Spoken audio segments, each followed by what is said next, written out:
ಸಿದ್ದರಾಮಯ್ಯನವರ ಸರ್ಕಾರದ ಸಾಧನಾ ಸಮಾವೇಶ ಮತ್ತು ಡಿ ಕೆ ಬ್ರದರ್ಸ್ ಅವರಿಗೆ ಆಹ್ವಾನ.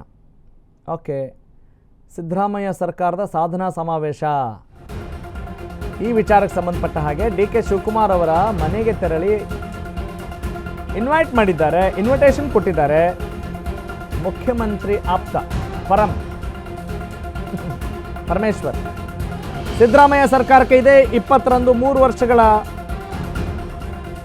ಒಂದು ವಾರ್ಷಿಕೋತ್ಸವ ಅಂತಿರೋ ಏನಂತಿರೋ ನೋಡೋಣ. ಮೇ 19ರಂದು ತುಮಕೂರಿನಲ್ಲಿ ಸಿದ್ದು ಸರ್ಕಾರದ ಸಾಧನಾ ಸಮಾವೇಶ ಹಮ್ಮಿಕೊಳ್ಳಲಾಗಿದೆ. 20ಕ್ಕಲ್ಲ, ಅದು 19ಕ್ಕೆ. 20ಕ್ಕೆ ಅಂತ ಇತ್ತು, ಆದರೆ ಕಾರಣಾಂತರಗಳಿಂದ ಅದು ಏನೋ ಮುಂದೂಡಿಕೆ ಆಗಿಲ್ಲ, ಹಿಂದೂಡಿಕೆ ಆಗಿದೆ. ಈ ಸಂದರ್ಭದಲ್ಲಿ ಅರ್ಧ ಗಂಟೆಗೂ ಹೆಚ್ಚು ಕಾಲ ಪರಮೇಶ್ವರ್ ಡಿ ಕೆ ಶಿವಕುಮಾರ್ ಚರ್ಚೆ ನಡೆಸಿದ್ದಾರಂತೆ. ಬಹಳಷ್ಟು ವಿಚಾರಗಳ ಬಗ್ಗೆ ಚರ್ಚೆ ನಡೆದಿದೆಯಂತೆ. ಡಿ ಕೆ ಶಿವಕುಮಾರ್ ಮತ್ತು ಪರಂ ಚರ್ಚೆ ವೇಳೆ ಮಾಜಿ ಸಂಸದ ಡಿ ಕೆ ಸುರೇಶ್ ಕೂಡ ಉಪಸ್ಥಿತರಿದ್ದರಂತೆ. ತೀವ್ರ ಕುತೂಹಲ ಮೂಡಿಸಿದೆ ಸಿಎಂ ಆಪ್ತ ಪರಂ ಮತ್ತು ಡಿ ಕೆ ಮೀಟಿಂಗ್. ಯಾರ್ಯಾರು ಯಾವ್ಯಾವ ಟೈಮಲ್ಲಿ ಯಾರು ಆತ್ಮೀಯರು, ಯಾರು ಆಪ್ತರು, ಪರಮಾಪ್ತರಾಗ್ತಾರೆ ಅನ್ನೋದು ಆಯಾ ಕಾಲಘಟ್ಟಕ್ಕೆ ಸಂಬಂಧಿಸಿದ್ದು. ಕಂಡೀಷನ್ಸ್ ವಿಲ್ ಅಪ್ಲೈ ಅನ್ನೋದನ್ನು ಗಮನದಲ್ಲಿಟ್ಕೊಂಡು ಈ ಸುದ್ದಿನ ನೀವು ಗಮನಿಸಬೇಕಾಗಿ ನಮ್ಮ ಕಳಕಳಿಯ ವಿನಂತಿ. ಸಿದ್ದರಾಮಯ್ಯ ಅವರ ಸರ್ಕಾರಕ್ಕೆ ಇದೇ 20ರಂದು ಮೇ 20ರಂದು ಭರ್ತಿ 3 ವರ್ಷ ತುಂಬುತ್ತೆ. ಇದೇ ನೆಪದಲ್ಲಿ ಬಲ ಪ್ರದರ್ಶನಕ್ಕೆ ಸಿಎಂ ಸಿದ್ದರಾಮಯ್ಯನವರು ಮುಂದಾದ್ರ ಅನ್ನುವ ಪ್ರಶ್ನೆ ಈಗ ಚರ್ಚೆಗೀಡು ಮಾಡದೇ ಇರುತ್ತಾ? ಬ್ರೇಕ್ಫಾಸ್ಟ್ ಮಾಡಿದ್ರು ಕ್ಯೂರಿಯಾಸಿಟಿ ಇರುತ್ತೆ, ಲಂಚ್ ಮಾಡಿದ್ರು ಇರುತ್ತೆ, ಡಿನ್ನರ್ ಮಾಡಿದ್ರು ಇರುತ್ತೆ, ಒಟ್ಟಿನಲ್ಲಿ ಪ್ರತ್ಯೇಕ ಸಭೆಗಳು ಅಂತ ಇರುತ್ತವೆ. ಇದು ರಾಜಕಾರಣದಲ್ಲಿ ಈಗ ಅದು ತೀರಾ ಸಾಮಾನ್ಯ ಆಗಿದೆ.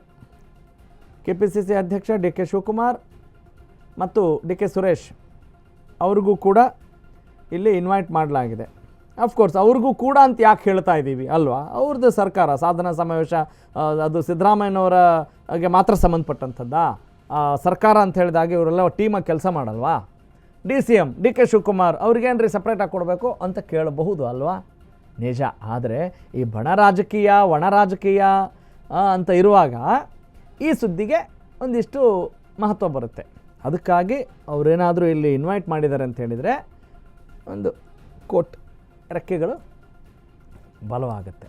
ರೆಕ್ಕೆ ಪುಕ್ಕ ಬಣ್ಣ ಎಲ್ಲವೂ ಕೂಡ ಬಂದೇ ಬರುತ್ತೆ. ಯಾಕೆಂದರೆ ವಾಸ್ತವ ಹಂಗಿದೆ ಕಣ್ರಿ ಅಲ್ವಾ? ನಾವು ಡಿ ಕೆ ಶಿವಕುಮಾರ್ ಅವರು ಮುಖ್ಯಮಂತ್ರಿಗಳಾಗಬೇಕು ಅಂತ ಅವ್ರದ್ದೊಂದಿಷ್ಟು ತಂಡ ಇದೆ, ಅವರು ಆತ್ಮೀಯರಿದ್ದಾರೆ, ಸಿದ್ದರಾಮಯ್ಯನವರೇ ಮುಂದುವರಿಬೇಕು ಅಂತ ಹೇಳುವವರು ಇದ್ದಾರೆ. ಹೀಗಿರುವಾಗ ಈ ಸುದ್ದಿ ಪ್ರಾಮುಖ್ಯತೆಯನ್ನು ಪಡಿತಾ ಇದೆ. ಏನೀಗ ಓವರಾಲ್ ಸಾರಾಂಶ ಏನು ಅಂತ ಹೇಳಿದರೆ, ಸಾಧನಾ ಸಮಾವೇಶ ಸಿದ್ದರಾಮಯ್ಯನವರು 3 ವರ್ಷ ಮುಖ್ಯಮಂತ್ರಿಗಳಾಗಿ ಈ ಟರ್ಮಲ್ಲಿ ಅವರು ಅವಧಿ ಪೂರ್ಣಗೊಳಿಸ್ತಾ ಇದ್ದಾರೆ ಮೇ 20ನೇ ತಾರೀಕಿಗೆ. ಮುಂದೆ ಏನಾಗುತ್ತೋ ಗೊತ್ತಿಲ್ಲ, ಆದರೆ ಸದ್ಯಕ್ಕೆ ಹೆಂಗಿದೆ ಟ್ರೆಂಡು, ಟೆಂಡೆನ್ಸೀಸು ಎಲ್ಲ ನಿಮಗೆ ಗೊತ್ತಿದೆ. ಯಾರ್ಯಾರನ್ನ ಕಾಲು ಎಳಿತಾ ಇದ್ದಾರೆ ಅಥವಾ ಯಾರೆಲ್ಲ ಕೈ ಎಳಿತಾ ಇದ್ದಾರೆ, ಹೀಗೆ ಇವೆಲ್ಲವೂ ಕೂಡ ನಡೆದಿದೆ. ಕುರ್ಚಿ ವಿಚಾರಕ್ಕೆ ಸಂಬಂಧಪಟ್ಟ ಹಾಗೆ ಮುಖ್ಯಮಂತ್ರಿ ಎನ್ನುವ ಪಟ್ಟ ಅಂತ ಬಂದಾಗ ಅನೇಕ ವಿಚಾರಗಳ ಬಗ್ಗೆ ಮಾತನಾಡಿದಾರಂತೆ. ಎಲ್ಲ ಹೆಂಗೆ ಮಾತಾಡಿರ್ತಾರೆ? ಅವ್ರ ಆತ್ಮೀಯರು, ಸಿದ್ದರಾಮಯ್ಯನವರ ಆತ್ಮೀಯರು ಅಂತ ಈಗ ಪರಮೇಶ್ವರ್ ಗುರುತಿಸ್ಕೊಂಡಿದ್ದಾರೆ. ಮುಂಚೆ ಬೇರೆಯೇ ಆರೋಪಗಳಿದ್ವು. ಹೀಗೆ ರಾಜಕಾರಣದಲ್ಲಿ anything can happen in any time, at any time ಅನ್ನೋದಕ್ಕೆ ಇದೊಂದು ದೊಡ್ಡ ಉದಾಹರಣೆ ನಮಗೆ. ಓಕೆ, ವಿಜುವಲ್ ನಮಗೆ ಸಿಕ್ಕಿದೆ. ಅವ್ರು ಇನ್ವೈಟ್ ಮಾಡಿದ್ದಾರೆ ಇದೇ ಕಾರಣಕ್ಕೆ ಅಂತ ಹೇಳಿ.